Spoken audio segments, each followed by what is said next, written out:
Hello aspirant, welcome you all.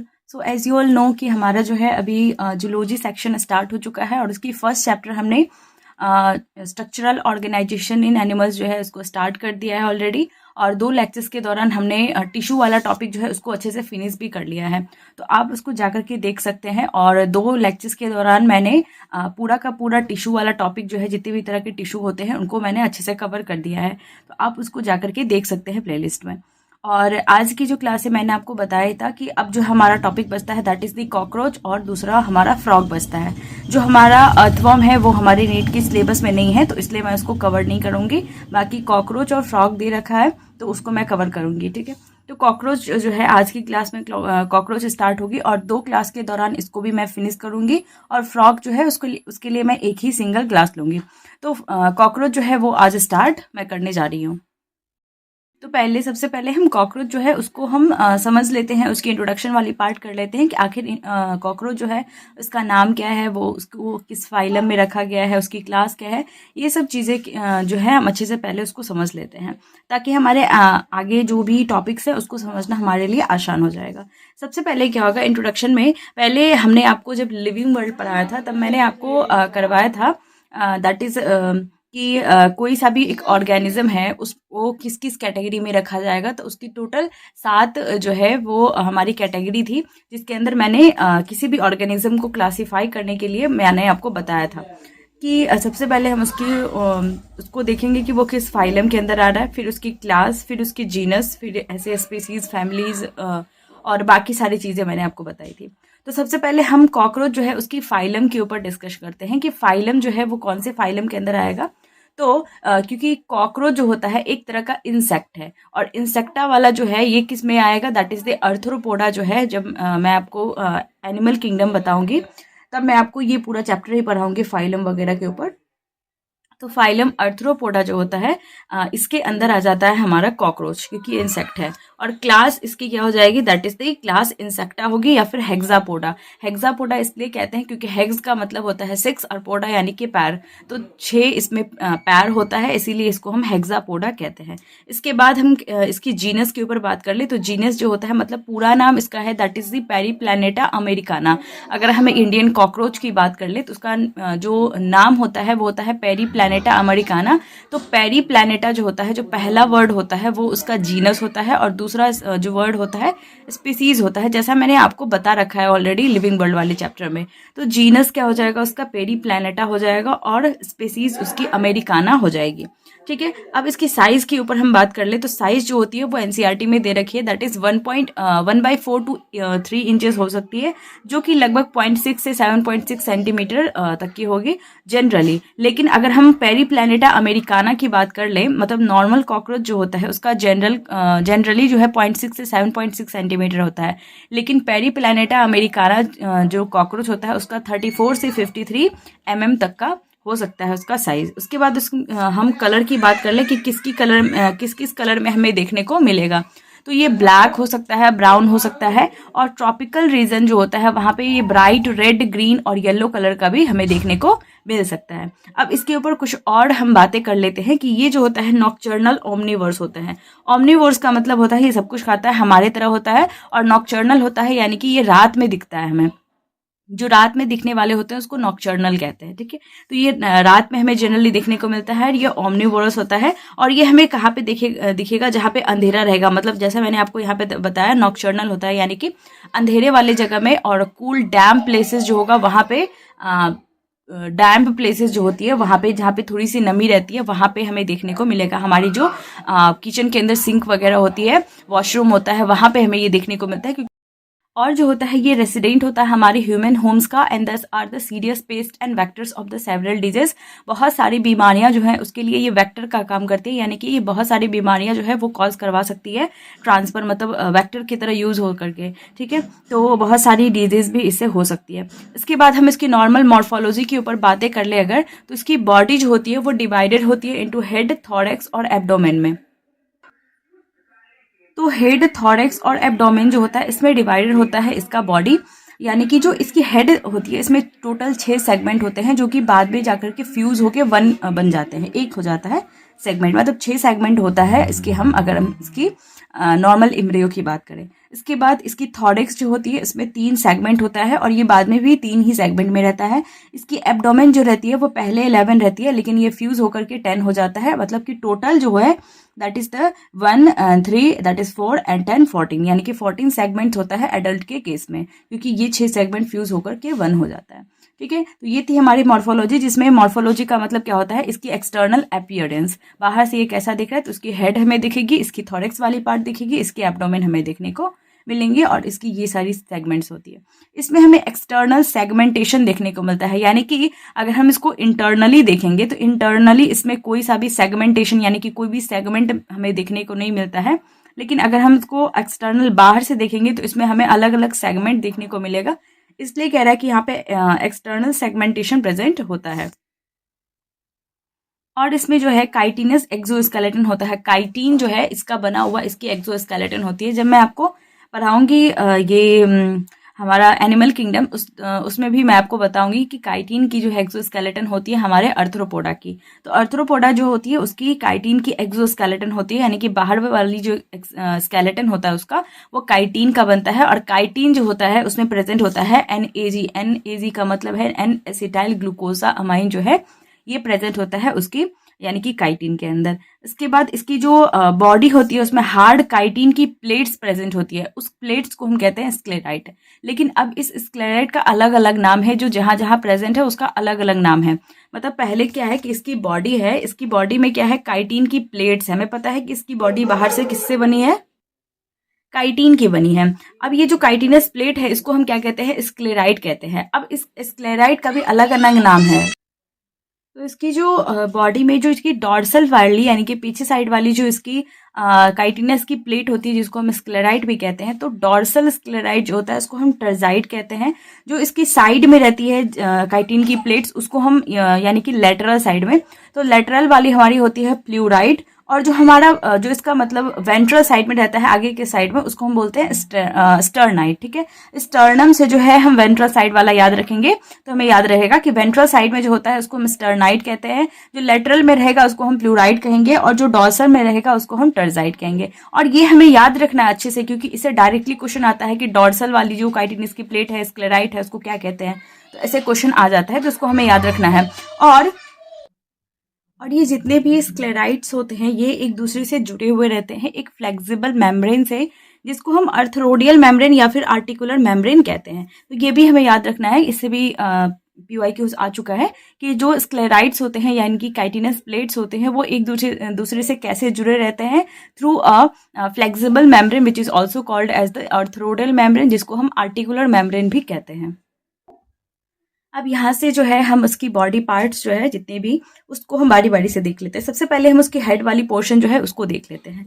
Head वाले portion में क्या क्या होगा, सबसे पहले हमें सिंपल आईज देखने को मिलेगा जो उसका नॉर्मल सा आंख है।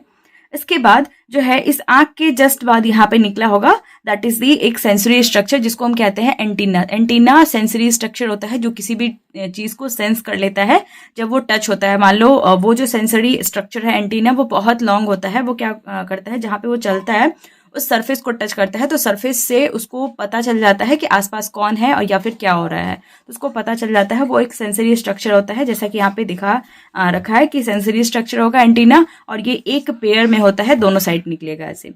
ठीक है, और ये इसका हेड पोर्शन है। हेड कैसा होता है इसका, ट्रायंगुलर होता है। मैंने यहाँ पे दिखाई रखा है कि ट्रायंगल जैसा है, ट्रायंगुलर होता है, और ये एंटीरियरली प्रेजेंट होता है आगे की तरफ। ठीक है, और ये फॉर्म्ड होता है by the fusion of the 6 segment. हमने आपको बताया है कि एक ही हेड है लेकिन ये 6 सेगमेंट जो है इससे मिलके जो है इसे फ्यूज होके बना हुआ है। और ये प्रेजेंट कैसे होता है, ये परपेंडिकुलर होता है यानी कि 90 डिग्री पे होता है। इसकी लॉन्गिट्यूडनल बॉडी एक्सिस जो होती है उसके परपेंडिकुलर यानी कि 90 डिग्री पे प्रेजेंट होता है। यहाँ पे एक पेयर एंटीना प्रेजेंट होता है और एक पेयर जो होता है कंपाउंड आईज प्रेजेंट होता है। मतलब जो सिंपल आईज होता है उसके अलावा इसमें कंपाउंड आई भी हमें देखने को मिलता है। कंपाउंड आई जो होता है उसका अलग फंक्शन होता है जो कि मैं अभी बताऊंगी। और इसके जो बॉडी मतलब हेड वाले पोर्शन होता है उसमें माउथ पार्ट्स भी इंक्लूडेड है। ठीक है, मतलब हेड में। तो अगर हम कंपाउंड आइज की बात कर ले तो कंपाउंड आइज जो होता है ये 2 होता है नंबर में, यहाँ पे दिखा रखा है, ये कंपाउंड आइज होता है। ये डॉर्शली प्रेजेंट होता है पीछे के साइड में। यहाँ पे 2000 से ज्यादा हेक्सागोन मतलब हेक्सागोनल शेप की ओमेटिडिया प्रेजेंट होती है। ओमेटिडिया प्रेजेंट होती है और इसकी वजह से क्या होता है, इसकी ओमेटिडिया प्रेजेंट होने की वजह से इसकी मोजाइक विजन यानी कि मोजाइक इमेज ये क्रिएट करता है। उसके बाद यहाँ पे सेंसिटिविटी बहुत ज़्यादा होती है लेकिन रिजोल्यूशन कम होता है, यानी कि क्लियरली कम दिखेगा लेकिन सेंसिटिविटी बहुत ज़्यादा होती है। एक साथ बहुत सारी इमेज ये क्या करता है, ये ओमेटिडिया फॉर्म करता है, क्योंकि 2000 इन नंबर है ओमेटिडिया, तो सब अलग अलग इमेज हमें दिखाता है। उसके बाद नॉक्टर्नल इसकी विजन होती है क्योंकि ये रात में हमें देखने को मिलता है। अब हम इसकी माउथ पार्ट जो है उसके ऊपर बात कर लेते हैं। इसकी जो माउथ पार्ट होती है वो बाइटिंग एंड च्यूइंग टाइप होती है। ये बाइट करता है, उसके बाद च्यू करता है। उसके बाद इसमें क्या क्या देखने को मिलेगा, सबसे पहले इसकी ऊपर वाली पार्ट देखने को मिलेगी विच इज अपर लिप, और नीचे वाली यहाँ पे दिखा रखा है पिंक में, that is the lower lip. जो अपर लिप होता है उसको हम लैब्रम कहते हैं और ये सिंगल होता है, एक होता है, यहाँ पे दिखाई रखा है। और लोअर लिप जो होता है ये भी सिंगल होगा और इसको हम कहते हैं लेबियम कहते हैं। तो अपर वाला लैब्रम, नीचे वाला लेबियम, ठीक है। इसके बाद हमारा प्रेजेंट होता है ऊपर मैंडिबल होता है और ये 2 होता है नंबर में, और नीचे मैक्सिला होता है जो कि ये भी 2 होता है नंबर में। ऊपर मैंडिबल, नीचे मैक्सिला होता है, 2 होता है नंबर में। बीच में होता है एक टंग जैसा स्ट्रक्चर जिसको हम कहते हैं हाइपोफेरिंग्स, ठीक है। ये वाला टंग जैसा स्ट्रक्चर है हाइपोफेरिंग्स, और इसके साइड में मैंडिबल और इसके साइड में जस्ट यहाँ पे ऊपर प्रेजेंट होता है ये ग्राइंडिंग और इंसीजिंग पार्ट होता है। मतलब जो इसका मैंडिबल पार्ट होता है इसमें ही क्या होता है, ग्राइंडिंग और इंसीजिंग वाला स्ट्रक्चर होता है। यहाँ पे 2 और स्ट्रक्चर हमें देखने को मिलता है, जो कि पहला जो होता है ये इस मैक्सिला से जो है निकला हुआ रहता है, ये जो रेड में दिखा रखा है मैंने, तो मैक्सिला से निकलता है। और दूसरा जो होता है वो लोअर लिप यानी कि लेबियम से निकलता है। जो लोअर लिप लेबियम से निकलेगा उसको हम लेबियल पाल्प कहेंगे, और जो मैक्सिला से निकलेगा उसको हम मैक्सिलरी पाल्प कहेंगे, ठीक है। और ये निकलता है, दोनों जो होता है ये सेंसरी होता है, ये दोनों भी सेंस करने में भी हेल्प करता है। एक सेंसरी मैंने आपको एंटीना बताया है और दूसरा सेंसरी मैंने आपको लेबियल पाल्प और मैक्सिलरी पाल्प बताया है, ठीक है। अब हम जो है कॉकरोच जो है इसकी पूरी स्ट्रक्चर देख लेते हैं। तो पहले मैंने आपको हेड वाला पोर्शन ऑलरेडी आपको करा दिया है कि हेड में क्या क्या प्रेजेंट होता है, उसकी माउथ पार्ट वगैरह, एंटीना वगैरह, आइज वगैरह सब चीज़ें मैंने आपको बता दिया। अब यहाँ से इसकी थॉरेक्स वाली पार्ट स्टार्ट होगी। थॉरेक्स में सबसे पहले जो सबसे ऊपर वाला थॉरेक्स होता है उसको हम थोरेक्स कहते हैं। इसके बाद होती है मीजोथोरेक्स, उसके बाद आती है हमारी दैट इज दी मेटाथोरेक्स, ठीक है। तो थोरेक्स वाले रीजन में 3 पार्ट होती है, प्रो, मीजो और मेटाथोरेक्स। और ये जो प्रोथोरेक्स होती है प्रोथोरेक्स जो होता है इसके ऊपर जो है जो काइटिन की प्लेट प्रेजेंट होती है जिसको स्क्लेराइड कहते हैं। तो यहाँ पे प्रोथोरेक्स वाली जो होती है उसको हम प्रोनोटम कहते हैं। बाकी मीजो और मेटाथोरेक्स का भी स्क्लेराइड होता है, लेकिन हमारे एनसीईआरटी में वो नहीं दे रखा है, सिर्फ प्रोथोरेक्स जो है इसके ऊपर बातें। इसके बाद जो है हर एक थोरेक्स वाली पार्ट जो है उससे 3 पेयर्स ऑफ लेग निकलेगा, यानी कि प्रोथोरेक्स जो होता है इससे प्रोथोरेसिक लेग्स निकलेगा, मीजोथोरेक्स जो होता है इससे मीजोथोरेसिक लेग्स निकलेगा, और मेटाथोरेक्स जो होता है इससे मेटाथोरेसिक लेग्स हमें देखने को मिलेगा। तो 3 पेयर्स ऑफ लेग्स है, इसको हम हेक्सापोडा कहेंगे क्योंकि यहाँ पे 3 पेयर्स यानी कि 6 लेग्स हो जाएंगे, इसलिए इसको हम हेक्सापोडा कहते हैं। इसके बाद हम विंग्स की बात कर ले तो यहाँ पे हमें 2 पेयर्स ऑफ विंग्स हमें देखने को मिलेगा। पहला जो होगा वो मीजोथोरेक्स से ओरिजिनेट होगा और दूसरा जो होगा वो मेटाथोरेक्स से ओरिजिनेट होगा। जो मीजोथोरेक्स से विंग निकलेगा उसको हम फोर विंग कहेंगे, और जो मेटाथोरेक्स से निकलेगा उसको हम क्या कहेंगे, that is the hind wing, जिसको हम मेटाथोरेसिक विंग भी कहेंगे, और जो 4 विंग होता है उसको मीजोथोरेसिक विंग भी कहेंगे क्योंकि वो मीजोथोरेक्स से ओरिजिनेट होता है, ठीक है। और जो 4 विंग होता है इसको हम टेजमिना भी कहते हैं। ये डार्क होता है, ओपेक होता है और लेदरी होता है, और ये प्रोटेक्ट करता है हाइंड विंग को ड्यूरिंग रेस्ट। जो हाइंड विंग होता है वो बहुत ही पतला सा होता है, तो जब रेस्ट पे होता है तब 4 विंग क्या होता है उसको प्रोटेक्ट करता है, यानी उसके ऊपर आ जाता है। ये थोड़ा सा मतलब डार्क होता है, लेदरी होता है, थोड़ा सा मोटा होता है, और ये 1 पेयर में होगा 4 विंग। इसके बाद हम हाइंड विंग की बात करें तो ये फ्लाइंग विंग होता है, फ्लाइंग में हेल्प करता है क्योंकि ये पतला सा होता है, तो फ्लाइंग में यही हेल्प कर पाएगा। ये जो फ्लाइंग विंग होता है हाइंड विंग, जिसको हम मेटाथोरेसिक विंग कहते हैं, ये पतला होगा, ट्रांसपेरेंट होगा, इसलिए क्या होता है ये फ्लाइंग में हेल्प करेगा। ये 1 पेयर होता है और इसको हम मेम्ब्रेनस कहते हैं, ये मेम्ब्रेनस होता है। इसके बाद जो है नीचे आता है हमारा थोरेक्स वाला पोर्शन खत्म। अब ये पूरा एब्डोमेन होता है जिसकी टोटल 10 सेगमेंट हमें देखने को मिलती है। ये एब्डोमेन वाली पार्ट हो जाती है जिसकी 10 सेगमेंट होगी। अब यहाँ पे एब्डोमेन की जो 10वीं सेगमेंट होते हैं, सबसे लास्ट वाली सेगमेंट, यहाँ से 2 चीजें हमें देखने को मिलती है। एक होती है एनल सर्काई और एक होती है एनल स्टाइल। एक एनल सर्काई जो होती है ये दोनों में प्रेजेंट होता है, यानी कि मेल और फीमेल दोनों के ही केस में एनल सर्काई हमें देखने को मिलेगा। और ऑरिजिनेट कहाँ से होता है, 10th नंबर सेगमेंट से ऑरिजिनेट होता है और ये 1 पेयर में होता है और ये ज्वाइंटेड होता है, ठीक है। लेकिन जो एनल स्टाइल होता है, आगे मैं उसको लिखी हुई हूँ पर मैं आपको बता देती हूँ, जो एनल स्टाइल होता है वो भी ये होता है, ये स्ट्रक्चर एनल स्टाइल छोटा सा स्ट्रक्चर प्रेजेंट होता है और इसको हम कॉर्डल स्टाइल भी बोलते हैं, क्योंकि ये बेसिकली जो कॉपुलेशन होता है उसमें हेल्प करता है। और ये सिर्फ और सिर्फ मेल्स के केस में जो होता है उसमें प्रेजेंट होता है। ये शॉर्ट होता है, थ्रेड लाइक होता है, पतला सा, और ये रिस्पॉन्सिबल होता है फॉर द सेक्सुअल डायमॉर्फिज्म, क्योंकि हमें इससे समझ में आ जाता है कि मेल कौन सा है और फीमेल कौन सा है। जिसमें एनल स्टाइल प्रेजेंट होगा वो होगा हमारा मेल, ठीक है। इसके बाद हम जेनाइटल पाउच की अगर हम बात करें, क्योंकि हम एनसीईआरटी के साथ चल रहे हैं तो एनसीईआरटी में ऐसे ही दे रखा है सबसे पहले यहाँ पे, आगे भी मैं इसको कवर करूंगी, लेकिन जेनाइटल पाउच या चैम्बर की बात कर ले तो उसकी पोजीशन कहाँ पे प्रेजेंट होती है वो यहाँ पे दे रखा है। तो अगर हम फीमेल की बात कर लें तो फीमेल के केस में जो 7th 8th और जो 9th स्टर्ना है वो बोट शेप्ड की हो जाती है, और जो मेल होता है इसके केस में 9th 10th टर्गा और 9th स्टर्नम, ये सब मिलकर जेनाइटल पाउच बेसिकली बनाता है। तो 9th 10th टर्गा यानी कि टर्गम और जो 9th स्टर्नम होता है ये मिलके जेनाइटल पाउच या चैम्बर बनाएगा, और जो फीमेल होता है उसके केस में जो होता है 7th 8th और द 9th स्टर्नम जो कि बोट शेप्ड होता है, ये मिलके क्या बनाता है, जेनाइटल पाउच बनाता है। और यहाँ पे जो है एनल स्टाइल जो है इसके बारे में यहाँ पे दे रखा है, मैंने बता ही दिया है आपको। कॉर्डल स्टाइल कहते हैं, सिर्फ मेल्स में होगा, शॉर्ट एंड थ्रेड होगा, रिस्पॉन्सिबल होगा फॉर द सेक्सुअल डायमॉर्फिज्म। अब जो है हम एक एक करके सिस्टम स्टार्ट करेंगे, और आज की क्लास जो है इसमें सिर्फ और सिर्फ डाइजेस्टिव सिस्टम जो है इसको इंक्लूड करूंगी मैं। डाइजेस्टिव सिस्टम में सबसे पहले क्या होगा, इसका माउथ वाला पार्ट होगा। माउथ के तुरंत बाद स्टार्ट होगा फेरिंग्स, जो कि छोटा होगा, ट्यूब्यूल जैसा होगा, ट्यूबुलर होगा। इसके नीचे आएगा ईसोफेगस, और इसकी जो माउथ वाली पोर्शन होती है यहाँ पे ही हमें देखने को मिलता है सैलिवरी ग्लैंड, ठीक है। अब इसके ईसोफेगस के जस्ट नीचे प्रेजेंट होता है क्रॉप, यानी कि एक सैक लाइक स्ट्रक्चर होता है, थैले जैसा स्ट्रक्चर जो कि फूड को स्टोर करेगा। यहाँ पे सैक लाइक होता है और बड़ा सा है देखने को मिल रहा है क्रॉप, तो ये फूड को स्टोर करके रखता है। उसके नीचे आ जाता है एक पोर्शन जिसको कहते हैं गिजार्ड, जिसको हम प्रोवेंट्रिकुलस भी कहते हैं। और इसकी जो आउटर वाली लेयर होती है, आउटर बाहर से ये थिक होता है और इसमें सर्कुलर मसल्स प्रेजेंट होता है इस गिजार्ड के अंदर। और जो इनर होता है इसमें 6 काइटिन की बनी हुई टिथ प्रेजेंट होती है। यहाँ पे ये गिजार्ड है, ये वाला पोर्शन गिजार्ड है जिसको हम प्रोवेंट्रिकुलस कहते हैं। इसमें बाहर वाली थिक और सर्कुलर मसल्स की बनेगी, और जो इनर वाली होती है इसमें 6 काइटिन की टिथ हमें देखने को मिलेगी, और यहाँ पे फूड की जो ग्राइंडिंग होती है वो देखने को मिलती है।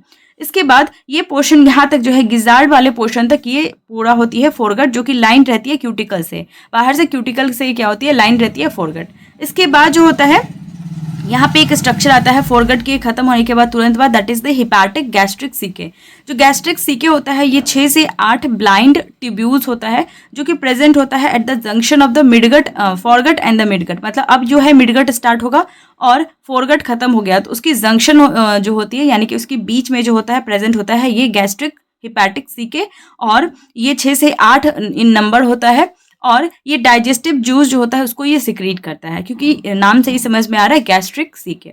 इसके बाद हमारा पोर्शन है दैट इज द मिडगट, और मिडगट जो होता है यहाँ पे एब्जॉर्प्शन जो होता है फूड का वो हमें देखने को मिलता है मिडगट के केस में। मिडगट के तुरंत बाद एक स्ट्रक्चर आता है जिसको कहते हैं मालफिजियन ट्यूब्यूल्स, और मालफिजियन ट्यूब्यूल्स क्या होता है मैं अभी बताऊंगी। इसके बाद जो है हाइंडगट वाला पोर्शन आएगा, मतलब मिडगट अब खत्म हो चुका है, अब हाइंडगट स्टार्ट होगा, और हाइंडगट में 3 पोर्शन आता है, आइलियम, कोलोन, रेक्टम, और सबसे नीचे आ जाता है इधर एनस, ठीक है। तो हाइंडगट जो होता है ये थोड़ा ब्रॉडर होता है देन द मिडगट, जैसा मैंने दिखा भी रखा है, ये थोड़ा सा पतला है और यहाँ पे हाइंडगट थोड़ा सा मोटा है, तो ये थोड़ा मोटा होता है। इसमें 3 पार्ट इलियम, कोलोन और रेक्टम आता है, और सबसे बाहर आता है यहाँ पे एनस, ठीक है। मालफिजियन ट्यूब्यूल्स जो होता है ये मैंने येलो कलर में दिखा रखा है यहाँ पे, और ये मालफिजियन ट्यूब्यूल्स जो होता है ये कहाँ प्रेजेंट होता है, at the junction of the midgut और द हाइंडगट। मिडगट और हाइंडगट जो है उसकी जंक्शन जो होती है उसके बीच में प्रेजेंट होता है ये मालफिजियन ट्यूब्यूल्स, और ये 100 से 150 होता है इन द नंबर, और ये येलो कलर का होता है। इसका काम है बेसिकली कि ये एब्जॉर्ब करेगा नाइट्रोजनस वेस्ट को from the body cavity. Body की जो कैविटी होती है वहां से नाइट्रोजनस वेस्ट को ये क्या करता है, पहले एब्जॉर्ब करता है, उसके बाद उसको कन्वर्ट करता है यूरिक एसिड में। और यहाँ पे जो नाइट्रोजनस वेस्ट है उसको मैं बता देती हूँ, that is the potassium urate होता है। पोटेशियम यूरेट नाम का नाइट्रोजनस वेस्ट होता है जिसको ये एब्जॉर्ब करता है फ्रॉम द बॉडी फ्लूइड से, और उसको कन्वर्ट करता है यूरिक एसिड में। तो ये थी हमारी डाइजेस्टिव सिस्टम के ऊपर बातें। इसके बाद हमारी पोर्शन बची हुई दैट इज द रेस्पिरेटरी वाला, रेस्पिरेटरी सिस्टम, फिर आएगी सर्कुलेटरी सिस्टम, फिर एक्सक्रीटरी सिस्टम, उसके बाद छोटा छोटा सा ही दैट इज द रिप्रोडक्टिव वाला पार्ट। तो इसके बाद जो है फिनिश हो जाएगा ये मतलब इसका टॉपिक भी। तो अगले क्लास जो है इसके अंदर ही मैं ये सारे टॉपिक जो है इसको कवर कर दूंगी, रेस्पिरेशन से लेके उसका रिप्रोडक्शन वाला पार्ट तक। तो पूरा का पूरा ये 2 लेक्चर्स में ये भी फिनिश हो जाएगा। और आई होप कि आपको जो है लेक्चर समझ में आया होगा। कोई भी डाउट है तो आप कॉमेंट में लिखिए कि आपको क्या डाउट है, और आप देखेंगे नहीं तो आपको समझ में वैसे भी नहीं आएगा। तो आप लेक्चर्स को देखते जाइए, सीरियल वाइज में देखिए, आपको ज़्यादा समझ में आएगा। और सारे हैंड रिटन नोट्स के लिए जो है आप टेलीग्राम, इंस्टाग्राम कहीं पे भी जुड़ सकते हैं, आपको मिल जाएगा। और तब तक के लिए stay tune, stay healthy and thank you.